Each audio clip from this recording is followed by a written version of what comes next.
good afternoon and welcome. I'm Mohammed Jiba and I'm the head of the Occupational Medicine Division at UCT School of Public Health and Family Medicine. And welcome to all of you to this noon meeting presentation.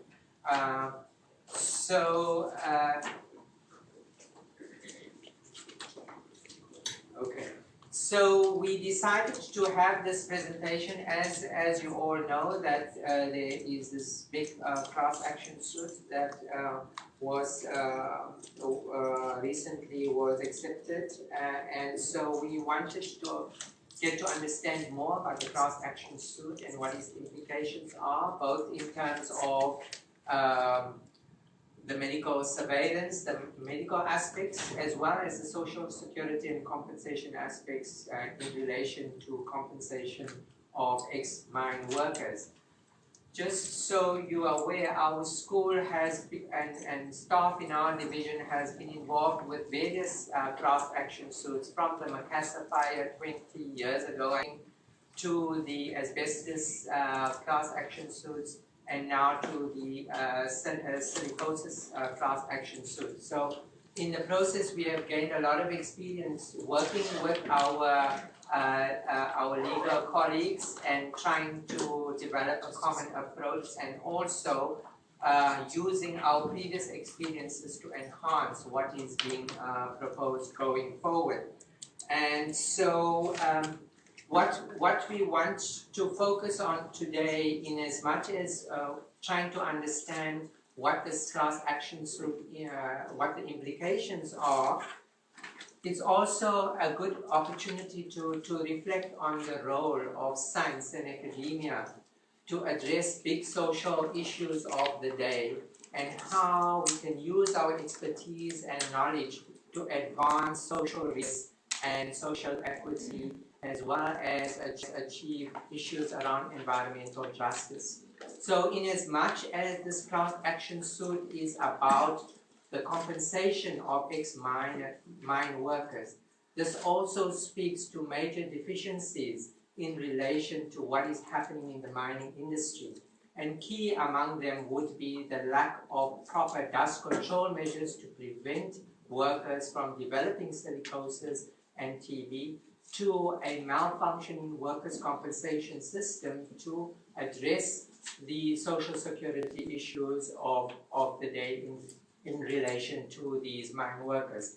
So that's really the backdrop, and we are very fortunate to have two speakers for this particular presentation.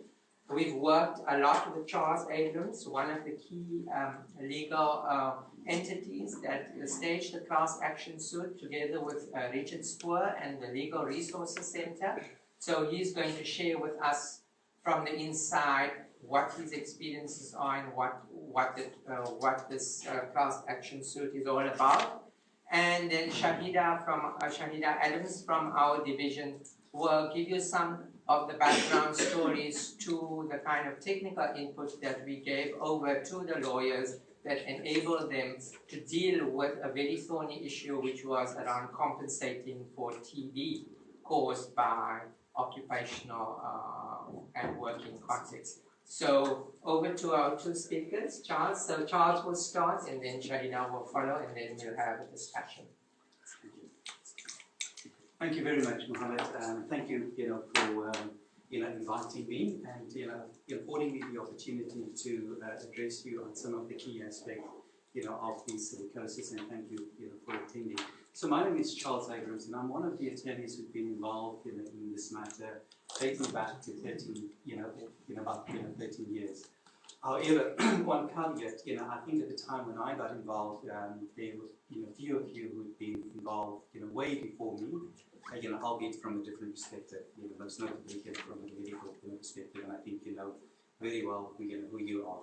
As you correctly point out, there's a long history, particularly in litigating, within the sphere of lung disease, and starting with the issue of asbestosis.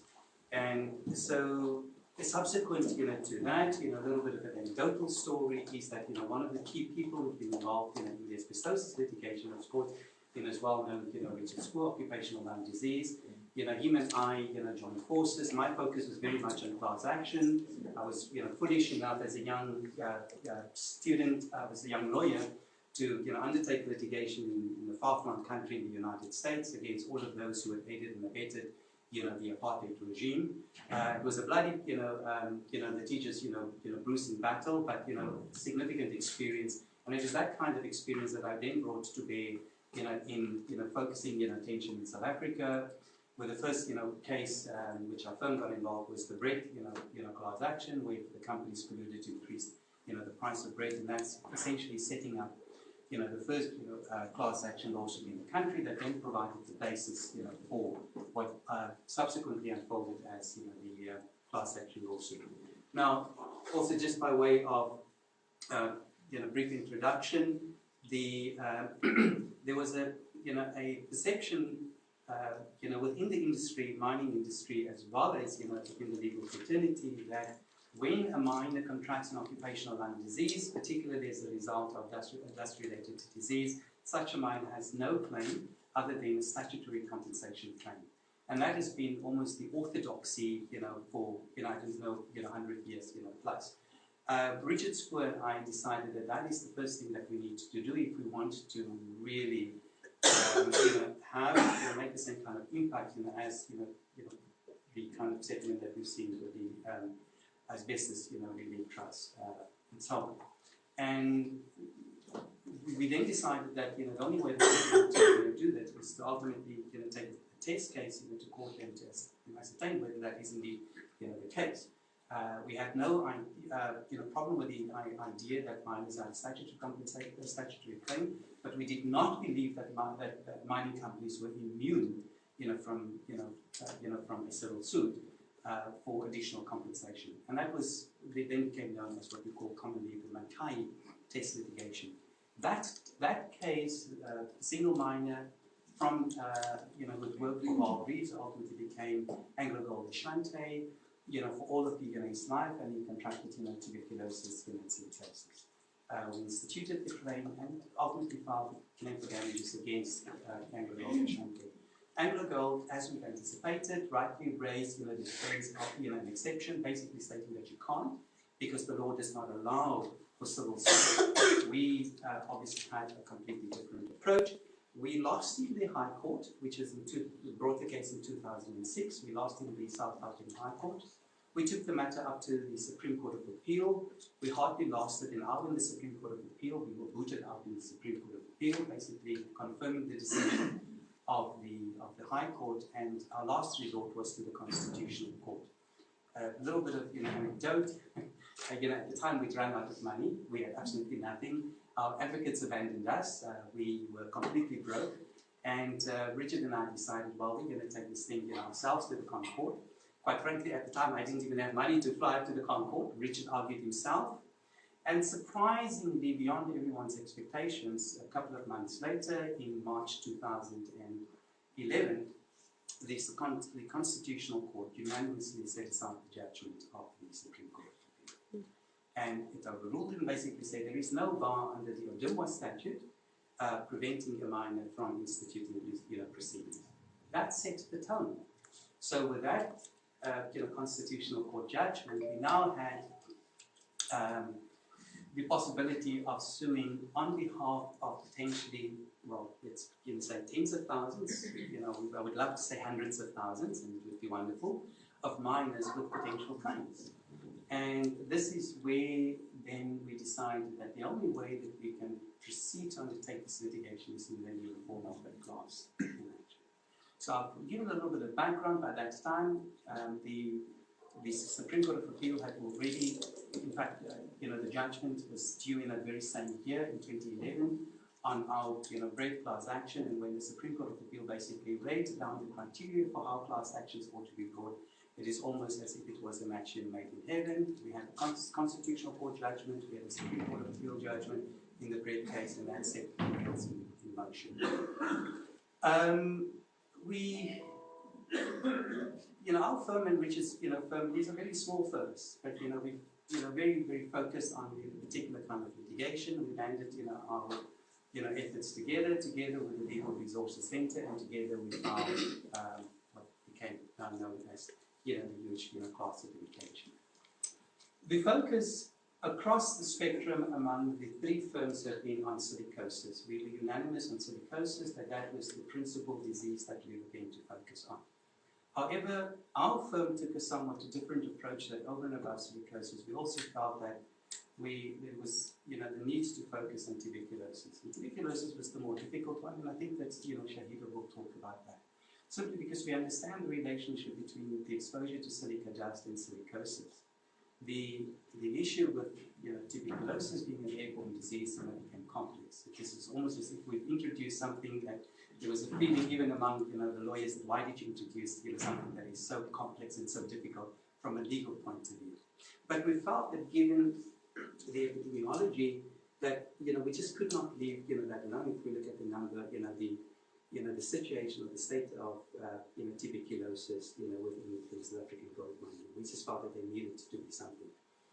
And what then effectively happened was that from 2012 up and until 2015, this was our period when this matter had to go through the court, and because it was brought on a class action basis, it needed the approval of the court as to whether we can proceed in the way of the class.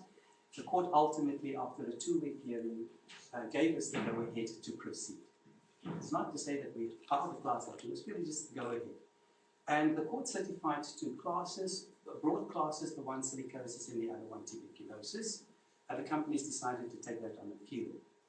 At the same time, we've been engaging with the companies. They've reached out to us, and eventually, over a period of 2.5 years, we have reached a settlement. And this is what I'm quickly going to. It's not good. Oh, I'm so sorry. What do I do? Keyboard. Oh, do I use the keyboard? Yeah, All right. Yeah, it's not working. Okay, no problem. That's okay. Yep, there we are. So through this whole protracted process, we've ultimately landed on 10 classes. But I'm going to say that these are really subclasses. These subclasses are all subsumed into 2 broad thrusts of classes. We've landed on a broad class of silicosis for both dependence and disease, and a broad class of tuberculosis for both dependence and disease.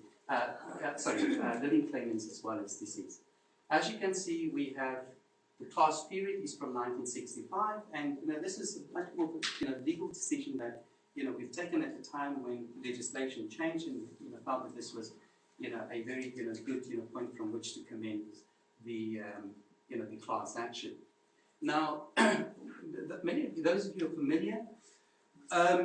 We had to be very pragmatic. There were a number of considerations that caused us, to enter into agreement, to consider, the length of time that the litigation was going to take, and it was conceivable that, this litigation may have taken us another 10 to 15 years, and it's just kind of time that we just did not have.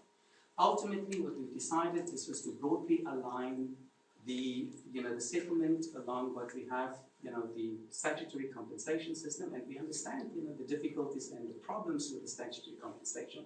But it is also beyond just the statutory compensation. So if we look at the first class, which is the early stage of silicosis, which is lung function impairment from up to 10%, we know that is a category of claimants that are not recognized under our current statutory system of DIMWA, which only recognizes lung function impairment from 10% and up.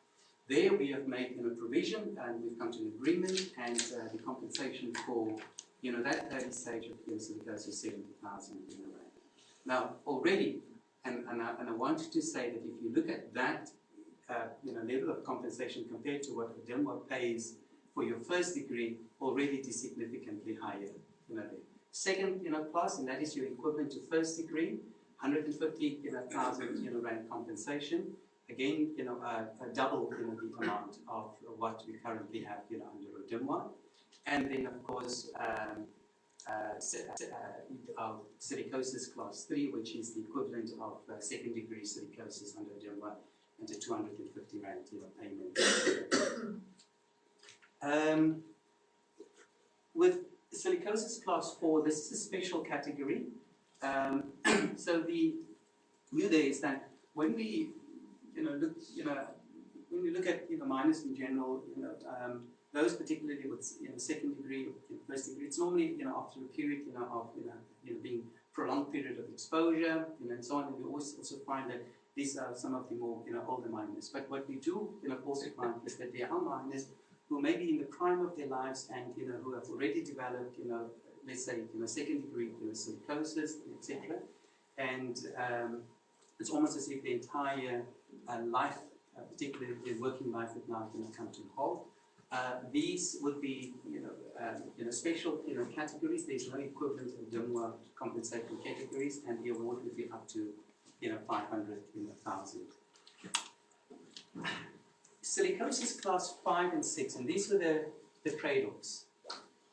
As you may very well know, when we ask any minor in our work that we've done, with minors and signing them up, it's chicken teeth. You're asking a minor, who's deceased, or ask the dependents to produce a certificate, certificate that clearly evidence that the minor has died as a result of silicosis. It's just non-existent, and I think many of you may very well know. And so because this is a legal settlement, one of the hurdles that we would have faced is that if we had continued with this litigation, we would have had to prove that this particular minor had died as a result of silicosis. And so what we've agreed upon here is that the dependent of a deceased eligible silicosis claimant who died between March 1996 and the effective date, and I'll come to the effective date, there would be 100,000 rand where the silicosis is deemed to be the primary cause of death. But we understand and we know that that's particularly dating back to 1965, that is going to be quite a mountain to climb. And one of the areas or classes where we try to remedy, this is, with class silicosis class 6. And this is where a dependent of a deceased eligible claimant, whose silicosis claimant who died between 1 January 2008 and terminated on the effective date, where the deceased had the condition referred to in the above. And that means to say that the primary cause of death does not have to be silicosis as long as the minor had during the time of his or her life had silicosis. So say for instance if the minor gets knocked by a car and etc., that will then be immaterial. And I can say that this is almost an arbitrary date. It was the date where we almost what we would say the litigation had already commenced, but we took into account aspects of prescription and so on, and that is ultimately the date that we've landed on. So it's a negotiated one, and because of that, the compensation, as you can clearly see, is lower. And again, an element of it was part of the trade-off. Now we come to TB. TB has been the most difficult aspect of this entire settlement. And I think, Shahieda, you understand, all of you have been involved in this very, very difficult. In fact, that was a point where it was almost as if TB was not going to be part of the settlement, because they were quite adamant that we're not going to resolve the TB. Ultimately, we landed, and you will see that if you look at the TB amendments post 1994, we'll see the amendments to provide for TB compensation particularly where there is lung function impairment. So what we've ultimately agreed upon is the following: is that first degree tuberculosis, and it overlaps exactly with what DIMWA provide, and in that instance we agreed on a 50,000 rand compensation. Again, as you can see, that it's an eligible claimant that worked underground at working group mind for 2 years, having diagnosed with first degree TB within a year, or at least 1 year shift at a working group mind.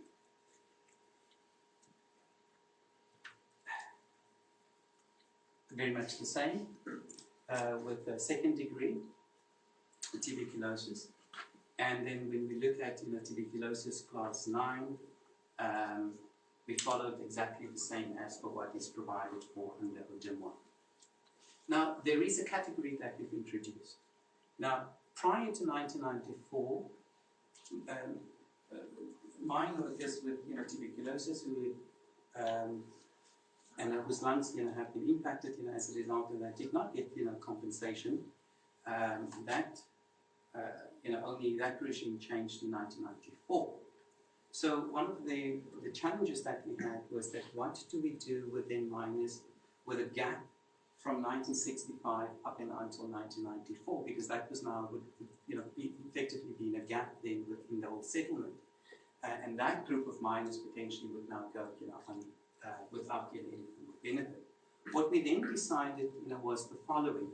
We've agreed on what is called a historical tuberculosis class, and this tuberculosis class would work as follows.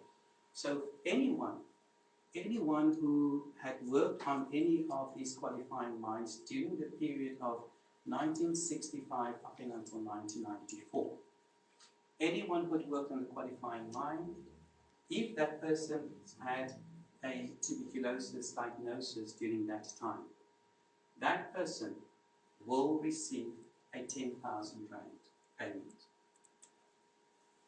Next, to the extent that that person has developed, has contracted TB, but there are also objective medical documentation that can prove that that person's lungs have been, lung function can have been impacted upon, then that person would be entitled to compensation of either 50,000 if it's first degree or 100,000 if it is second degree, on the production of objective medical proof. And that is only for the period of 2000, say from 1965 to 1994. Okay? Of course, if the employment persists, post 1994, then that person falls within the bracket of the previous category, which is either first degree or second degree. But this is where first degree or second degree becomes applicable within that period of 1965 to 1994. And that's essentially the broad classes upon which we have settled. Very, very briefly, this is a very, very brief overview of the prison. I'm not doing it justice, but just to give you a sense, there will be a claims lodgement office. This office will receive the claims. BME accredited practitioners, these will be agreed upon. They will be the ones responsible for issuing medical reports. There will be a medical certification panel. Their responsibility is to issue certificates of medical finding. There is a medical review authority, and in case of ineligibility, particularly if the certifications were refused here, then the claimant would have a right then to appeal to your medical review authority. Then, once there's been a certificate of medical findings, that then goes to the Trust Certification Committee, and it's the responsibility of the Trust Certification Committee to consider and then issue a payment certificate. It may very well be at that point, notwithstanding the claimant having gone through all the hoops, that at this level the Trust Certification Committee might decide not to agree. And it might very well be an issue of, say for instance, that it does not fall within the ambit of, let's say, one of the qualifying mines, and so on, notwithstanding the fact that it has gone through all of that. And in that instance, this is one example, that claimant would be entitled to appeal to the certificate review authority. However, once payment has the certificate of payment certificate has been issued, that then goes to the payment administrator to effect payment. Now, this is probably where we're going to have a lot of challenges. But under the circumstances, these were the standards and principles for diagnosis and certification of qualifying disease. And those of you who work in this field will clearly see that it is almost as if we have just taken Odemwa and just almost magic. Yeah. We've already received some feedback, and feedback that I think is quite constructive, to say that I think that what we've done is that we have boxed ourselves too squarely into certain standards and principles. For instance, one of the responses that we got on the radiological medicine grading of radiological changes in silicosis, the ILO classification of 2011 is being updated fairly shortly, and there is maybe a provision that said that the trustees cannot change this, and we have to then go through all sorts of other hoops. So it's one of the things that we need to flag as to whether in our settlement we may have boxed the trustees in too narrowly to confine themselves to this. Very much the same as far as the other aspects are concerned, and I think that this certainly, to my mind, is going to be an area where medical practitioners such as yourself will have to make some impact and particularly feedback to the trustees to see that if these standards and principles are not satisfactory for the purpose, then it is certainly something that I think would need to be looked at. And again, I'm just going to flag them, as you can see on the post mortem in respect of criteria and the diagnosis for tuberculosis. Here, and I'm sorry if I'm just rushing through because I'm mindful of the time. Here again, principles and diagnosis for certification of silicosis, the living claimants. As you can see, there we have the ILO grading criteria, principles for autopsy, and I think I'm just going to flag that for you. And if there are any specific questions, and I think I will defer here to the others who've been involved in it. But again, the assessment of cardiorespiratory impairment associated with TB, TB criteria, and the same for post-mortem diagnosis. And that's really essentially, in a very, very nutshell, what the settlement entail. We are mindful of the enormous challenge that that the trust in particular is going to have over the next 12 years. In terms of implementation, execution, we're very well mindful of other processes, particularly with regard to the MBOD, its own process of tracking and tracing. We also understand the challenges that they have. So we are significantly mindful. However, our view is that the effectiveness of the GMS trust, which as you know is the idea of trying to make to repair, to make it good, will only happen if we're going to have everyone on board, and that includes all of you who directly or indirectly will have a stake in making this work. Thanks so much. Thank you, Charles. Are there any questions or clarification for Charles? Otherwise, we'll move on to Shahida's presentation and then we'll have a discussion. Anyone? Yes. Does the SPHFM cover migrant mine workers? Very good question. Good question. Sorry. Yes. So it covers everyone who work, for any of the qualifying mines. And let me just say broadly, there are about shafts. There are about 53 shafts, covered, all mines. But they principally are what we call the big six. So we've got, Anglo-American, Anglo-Gold Ashanti, African Rainbow Minerals, Goldfields, Harmony, and there was another one that I Sipanya. Thank you very much. So those are the ones. The ones that have not settled, that have been part of the class action, they are DRD Gold, ERPM, and Randgold. I know Pan African Resources, even though they weren't part of the class action, they initially were planning to be part of the settlement, but then at the last minute, they pulled out.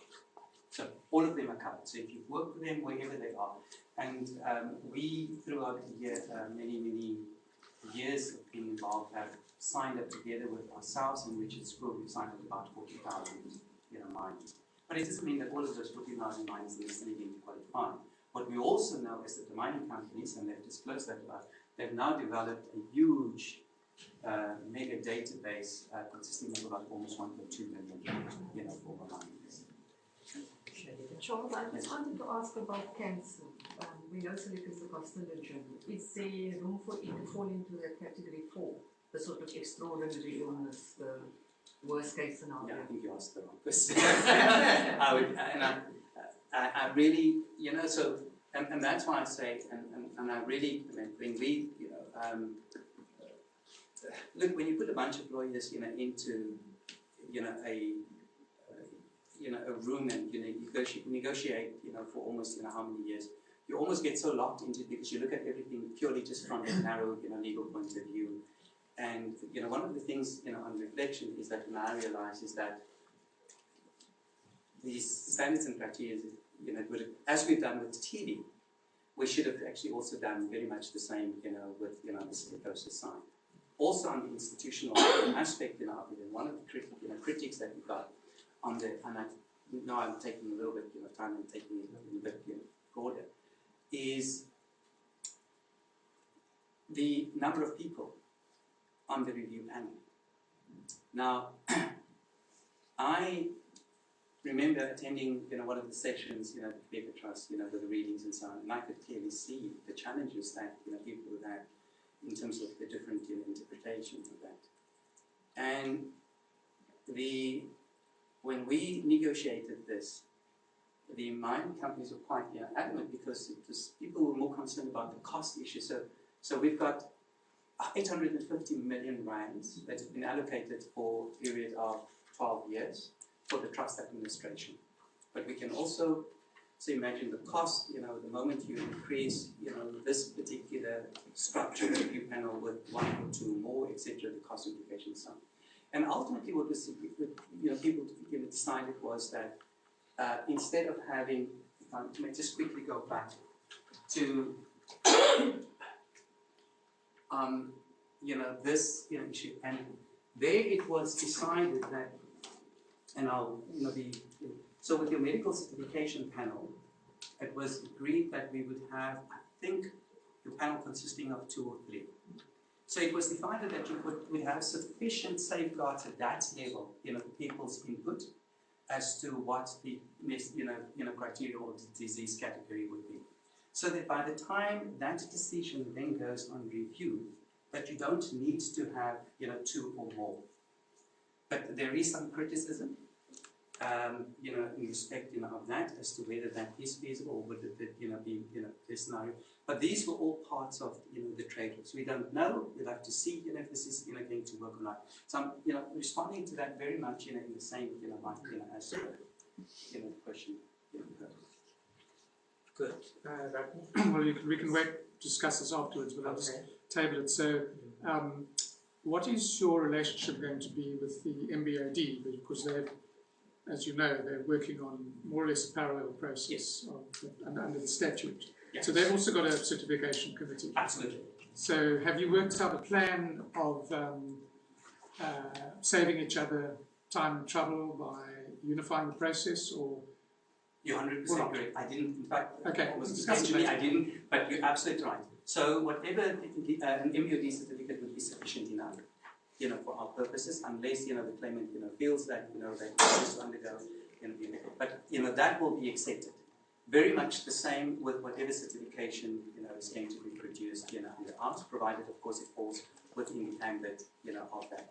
But for that purpose, I understand that you would, of course, require, and I'm not sure whether it's legislative amendment, because an MBO certificate, obviously your MBO certificate, unless, what will happen, and I'm not sure exactly how it's going to work, when the trust issues a certificate, which may not have been issued by the MBOD, okay? Whether the MBOD would be happy to rely on that certificate, for its own, process. The trust would be, the trust would accept the MBOD certification. We would have to see how that will work, in respect of, the other way around. Okay. I think let's have Shahida's presentation and then we can discuss some of this in more. Yes.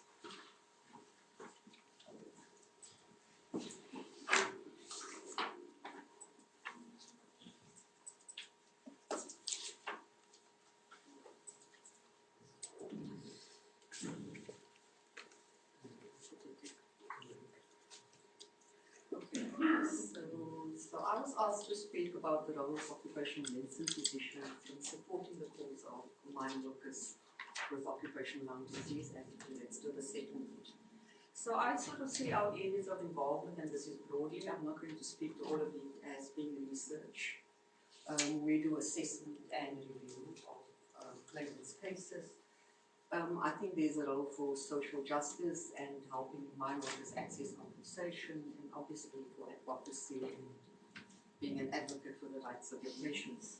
So this is what we see commonly in the clinic that I work at. It's Grooterskloof. We see 1 or 2 ex-mine workers every week, despite the fact that it's a non-mining province. And that's a picture of florid silicosis on X-ray. We don't often see it as sort of profuse as this, but we certainly do see cases of silicosis on a pretty regular basis.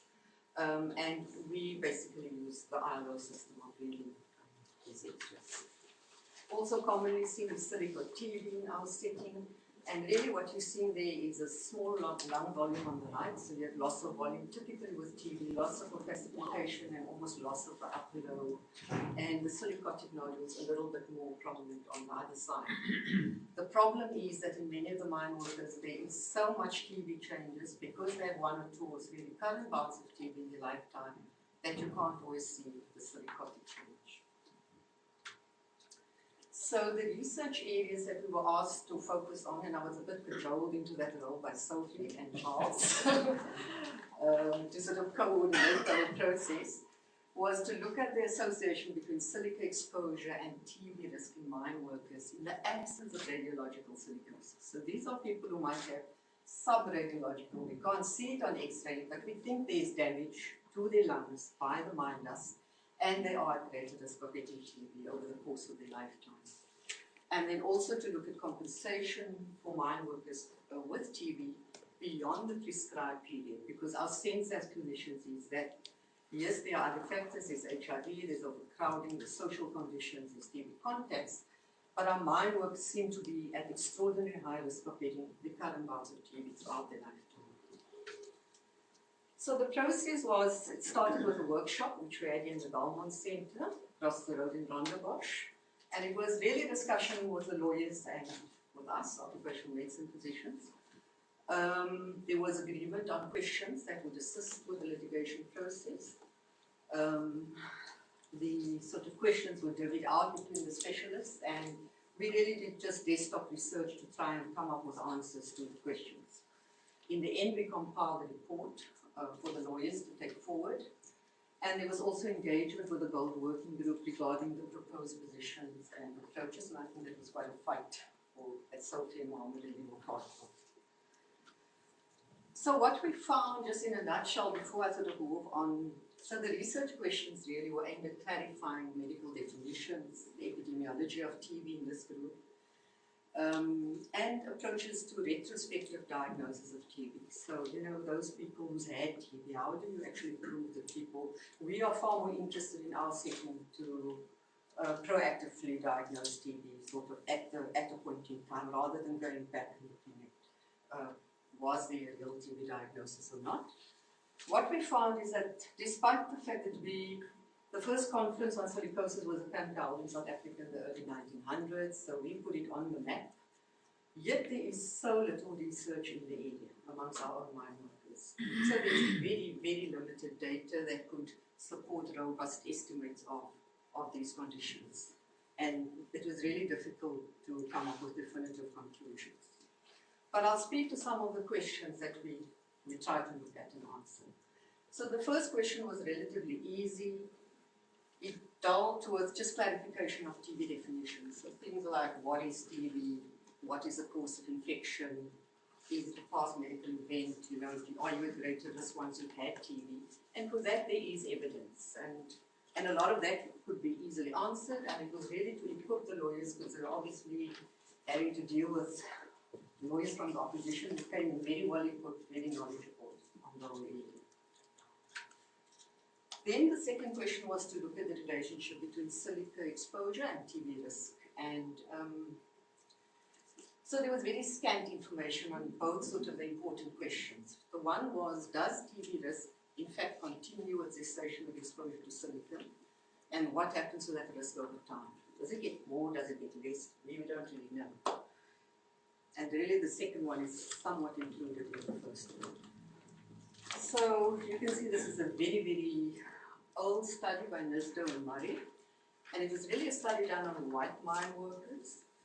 And it was found that the diagnosis of TB, in fact, was on average, was still made 7.5 years after the end of exposure to dust.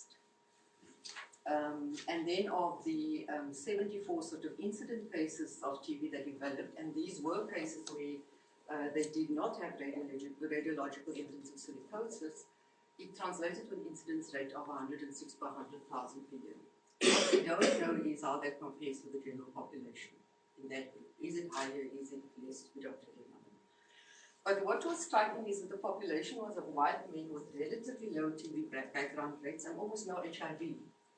And so one could deduce that incidence rates for TB in former gold miners with HIV infection would be much higher than for non-silica exposed HIV infected individuals. And now we're speaking about the sort of vast majority of the black mine miners. So, Shahieda, was this on post-mortem examination? Question for the end. Just a clarity. No, I think this was a follow-up. Okay. There were studies done on mortality studies, and there you found that the rates of death due to TB, again in white mine workers, was much higher than in the general population. So, and there you can see, and that persisted up to 9 years of follow-up, and in the subsequent study, up to 20 years of follow-up. Mine workers were still at greater risk of dying from TB than those in the general population. However, these studies were not based on TB in those without radiological silicosis. So it was just mine workers who were being followed. What happens to TB risk over time? Those are the studies. So a nice research project with someone. But there is a study of the Lesotho miners which looked at them for 18 months post-employment. They found a silicosis prevalence of 24%, so roughly 1 out of 4 miners had silicosis. High incidence of TB cases diagnosed, you can see up to 3% of active undiagnosed TB confirmed on microscopy, and a further 2% were treated on clinical grounds, so up to 5% in the 18 months post-employment. So which suggests that you can get a lot of TB soon after leaving the mines. And what is noticeable is it's a little bit beyond that 1 year that the mines sort of use as a prescribed treatment. So 18 months later, people were still getting TB. Is TB risk related to cumulative exposure or to intensity of exposure to silica? In short, we think it's both, but there's more published evidence for cumulative exposure. There is, however, some experimental evidence, and this is based on animal studies, that short, intense silica exposure increases the risk of active TB. And that's animal studies, not human studies. And there's been an Iranian study done in 2013 which showed an increasing odds ratio for TB with increasing intensity of silica exposure. The problem with intensity is if you think of PAP years, sometimes it's hidden in how we measure it and we don't always pick up on intensity. So if you speak of 10 PAP years, you could be referring to someone who has smoked, if you just think this through, 10 PAP years, so 20 a day for 10 years. Alternatively, someone could have smoked 40 a day for 5 years. So intensive exposure is a little bit different. And often duration gets all mixed up in all of that. So we're not really good at evaluating exposure. Or we don't have good data on evaluating. In fact, there is data, it's just not very accessible to all of us. I mean, there are dust levels being done on the mine all the time as part of the sort of legal compliance exercise, but it's not easily available. We were also tasked with looking at this issue of retrospective diagnosis of TB in silica exposed miners. And we were asked, is it possible to make the diagnosis sort of going back and saying that this person probably had TB? So there's no specific literature that really looks at retrospective TB or historical TB diagnosis. There's lots of epidemiological studies though that asks you, have you ever had TB? But they don't sort of go and try and confirm whether you in fact did have TB. So we decided to really use a combination of clinical history and clinical sequelae as evidenced by radiological and spirometric tests. So we use the sort of data that really is also used to diagnose active TB in terms of sensitivity, specificity. And you can see in a setting where we have a high HIV prevalence, symptom screening is actually got quite good sensitivity and specificity for TB. Gene expert is excellent also, now setting 92% sensitivity, 99% specificity. Chest X-ray is not too bad. There's no data on TB treatment based on the medical record or clinical card or TB register, but if one assumes that record keeping in that sort of regard is reasonable in hopefully most of the provinces, then it should equate to quite a high sensitivity. This is from Rodney's work. We also looked at respiratory conditions and symptoms associated with TB diagnosis, and it is based on South African studies. I think both workplace and population, Rodney? General population. General population. And you can see that wheezing, breathlessness associated with TB as clinical sequelae, as well as diagnosis of chronic bronchitis and COPD. So people were more likely to have had those, people who had the diagnosis were more likely to have had previous TB. Similarly, we looked at X-ray changes, but you can see it's not that helpful because it has sort of very wide ranges, but cavitation found in about 8.3 to 84% of people who had TB previously. A little bit better for things like bronchiectasis, 35 to 86%, and pleural thickening found in 60% of people. There was also excessive loss in lung function, so this is looking at the sort of lung function impairment associated with TB, and that is also from Rodgers' work. From 29 to 410 were lost per year on FEV1.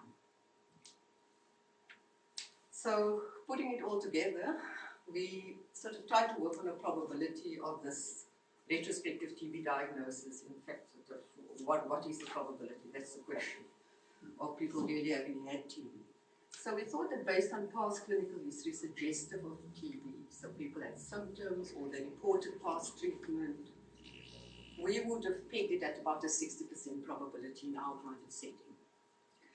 When you add information like that, but you also have evidence of post-TB sequelae, as on chest X-ray or spirometric findings, that limitation of airflow, etc., that possibility probably goes up to 80%. And then when you have objective evidence, we have a chest X-ray that says this is TB, or you have a TB card, so documentary evidence rather than objective. This person was treated, they can show you the TB card, or you can check it on the TB register. That pretty much, for us, was 100% probability of definitively having it. I'm going to change a little bit of tack and speak about the review process for Quebecer Trust, and Sophie is both a trustee for Quebecer as well as for the new trust, Fear Research Trust. But I thought this was an interesting process because it also shows how sort of you use research in terms of your clinical decision making. And this process of review was interesting because it straddles the assessment and compensation process. It was a sort of in-between step. And I'm not sure we're going to have that with the new trust, but it's perhaps just a sort of an approach that is of interest. So we know that there was relative sensitivity. So Quebecer Trust does very similar work to what was done by MDOD. It's just a confined trust to a specific group of claimants.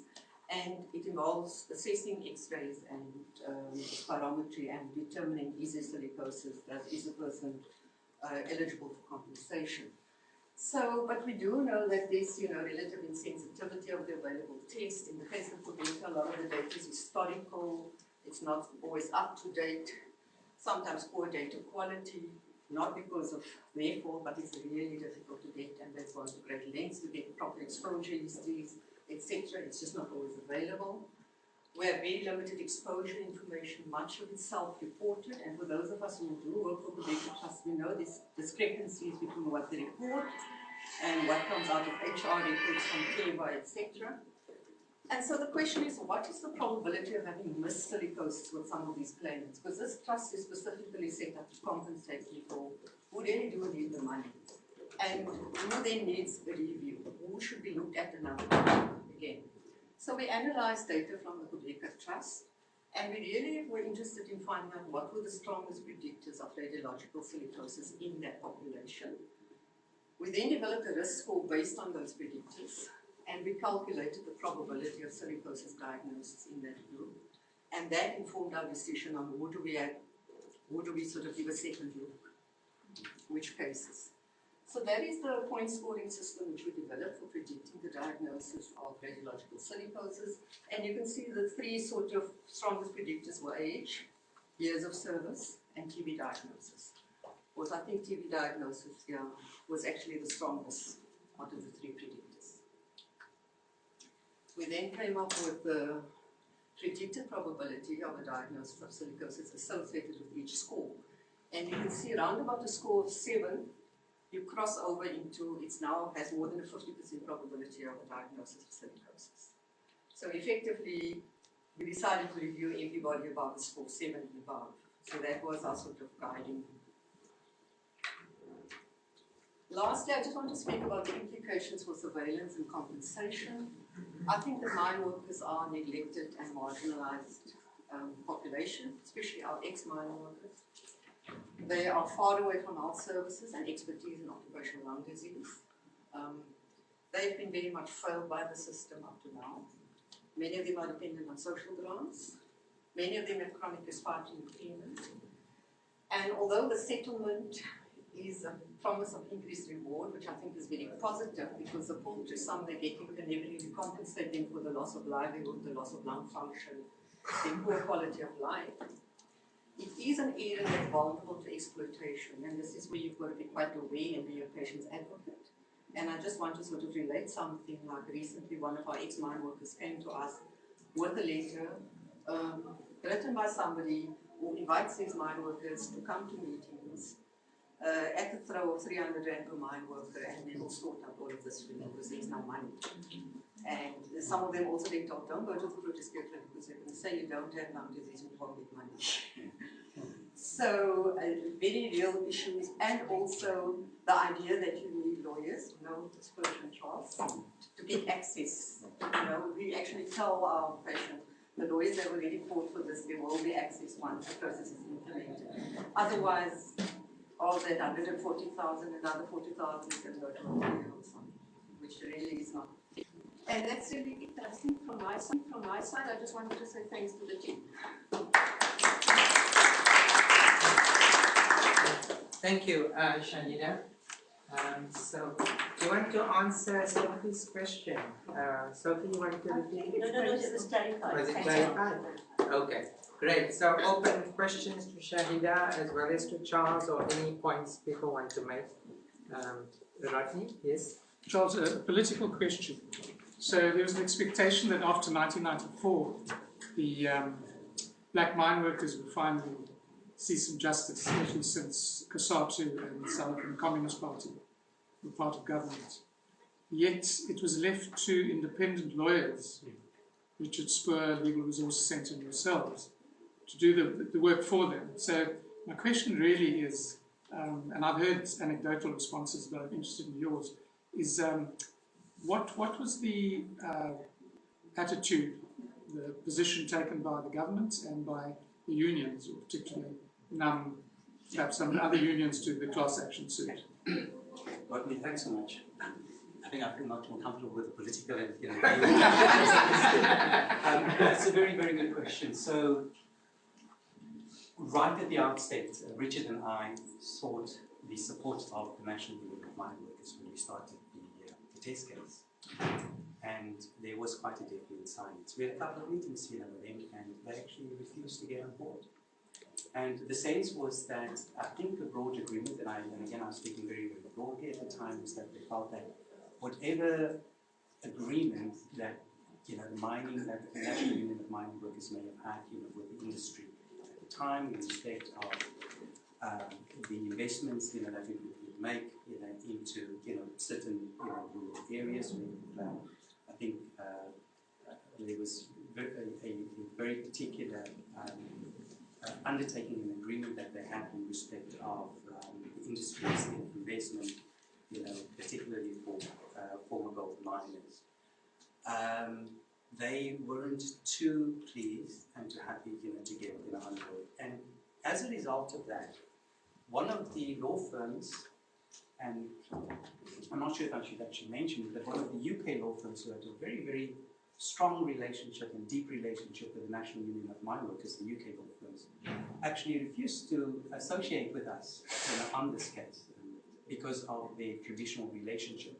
Because without the National Union of Mine Workers support, they felt that we were going to buck up the decree, and it was not very, very good. We felt that no, notwithstanding that, if we're not going to have their support, we will nonetheless continue. I think unlike in the asbestos case, where the government actually took a very proactive approach, in this one it almost remained neutral. It was neither for nor against, and I think it probably wanted to see where this litigation was heading to.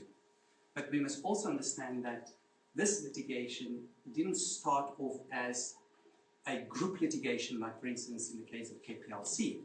It started off as a very, very small test case. In fact, very few people were even aware. It was, in fact, I think it was probably only confined to myself and Richard and a few lawyers who've been involved in Anglo Gold, except now obviously for our engagement with that. So it was a very lonely battle, from 2006 up until 2011. I think after that, when the idea of this big, massive, class suit, then just, unfolded and it spread, throughout the news, I think the sentiments then started to change, even though we haven't had yet the active, engagement and support, of the National Union of Mine Workers. It ultimately changed when the court, the High Court, in 2016, May 2016, gave the green light for the class suit to change. All of a sudden, we saw the politicians change, we saw the union leadership, and they started almost immediately to claim ownership, of the process. So there's been quite a bit of opportunism, in this process, as well. So that has been the response. But at the same time, we have developed a very, very good relationship. I would say, good, fairly guardedly with the, with the occupational, with the, compensation commissioner. We understood, at the time the challenges, that he faced when he got, appointed, and that relationship, continued, with him. And these relations get formed more on an individual, person, as opposed to the, the institution that you maintain. And I think only slowly but surely you then develop it, transcend into that institutional relationship, etc. So yeah, but I think the decisive turn came when the court ultimately said that the class action can proceed. The court, certified. Then we had, you could literally say that we had government on board and we had, the unions on board as well. Of course, the stakeholder engagement post the certification and the previous, to the settlement, we had a number of stakeholders engagement with not only the National Union of Mine Workers, but also with Solidarity, AMCU, and so on. And all of them have different interests. They've got different, views. They generally support. Some of them, particularly AMCU, felt that maybe we should have deepened, the negotiations, particularly as far as compensation, should have been a bit more deeper, etc. But the problem is that, we are lawyers. We are not, politicians. We are not, the unions where you fight these battles on behalf of your constituency. And we're also mindful of the length of time that these things are going to take. We're also mindful of the causality issues from a legal point of view, etc. And so on the one hand, whilst the settlement has been broadly welcome, there's also been this naive understanding, on the part of union leaders as well as politicians, because we had to go to Parliament and brief the portfolio committee, and I can clearly share with you some of the responses that we've gotten, as if to suggest that as lawyers we're supposed to cure all the ills that politicians have dismally failed to do for almost for 25 years. And in fact, that this was the response that I've said, is that you expected that this to be, the ultimate we're going to cure everything which you, from a policy point of view, should have done many moons ago, which you have dismally failed to do. So the litigation was never an attempt at trying to cure all of that, because we knew that it just wouldn't. So those were definitely some of the challenges. But certainly, I think through this, and I have a particular bias towards tuberculosis, I am very, very pleased quite frankly, I don't, I think it is sad that, we've only been able to achieve that narrow, settlement as far as tuberculosis is concerned. But I certainly think through the settlement, we've certainly put tuberculosis, on the map, and, with, the support. And I hope it can provide, spaces for whatever, research, that, need, to happen and so on. TB has also caused, some division within us as lawyers, because, there was a feeling that, it was very, very tough, etc. But I think eventually, I must say, and with credit to everyone, even I'm talking about Richard Spoor and the LRC and the bankers. Ultimately, when the certification got approved, and to everyone's surprise that TB got included, I think that changed. And when we got involved in the negotiation, it was no longer just a question of us as Spoor and LRC, only backing the silicosis, but everyone unanimously supported the resolution towards tuberculosis settlement. So David.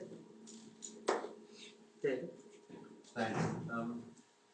So Charles, you talked about the precedent being the class action on bread, and I was involved in doing a little bit of work for you, looking at micronutrients and how this posed a threat to children's nutrition. So that class action was won, but the settlement was very meager. So can you shed a bit of light on that? And follow-up question, please. So there's an agency in Pietermaritzburg called CAXA, which monitors the price of the food basket. And it has shown that the price of the food basket now exceeds the value of the child support grant. And the child support grant's main rationale was to support child nutrition. And we know that in South Africa, the nutritional status of children has not changed. More than a quarter are too short for age as a result of a poor quality diet. Is there a class action in there? And would that class action be taken against government? I'm going to allow other questions and then you can answer, yes, all of them, yes. So I sort of had a question of the legal and the constitutional implications of settlement as opposed to litigation. So you were mentioning Mankai as a precedent, and it seems like one of the really important consequences of Mankai being adjudicated in the Constitutional Court was that the court made clear that private entities are subject to the Constitution. And this is quite different from the predominance of sort of Anglo-American law, where private entities are adjudicated under tort or commercial law or contract law, and only the state primarily is subject to constitutional law. And so I was wondering how in the course of the settlement a conversation developed between drawing upon development of the common law as opposed to being subject to the Constitution, whether aspects of that might have played out more in a litigation than in a settlement, and therefore what the implications of this would be as precedent for future class actions that might be brought against corporations. Right. One more question. Yes. So, without understanding the legalities to, well, what happens going forward in terms of protecting mine workers? I mean, in 10 or 15 years, if the conditions don't improve, is it possible that mine workers could bring another class action suit against the mining companies? I mean, is there anything in the judgment or the settlement that says they can't? It certainly is, and we will talk to that. That was my question. Sophie, do you want? Yes, I just wanted to ask Charles to please, let me answer. We get many queries, Charles, from in the Trust Office about mine workers who want to know whether they can be part of this settlement. Could you perhaps give an indication what all of us can do here with regards to helping mine workers to be part of the process? Good. And maybe in case I don't get another chance, Just put it in here because I think that's the last round, right?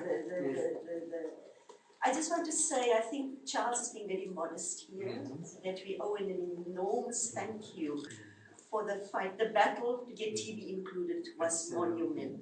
It was monumental. And I think, Charles, what you and your team have achieved is absolutely remarkable, and we all need to give you a very, very big thank you.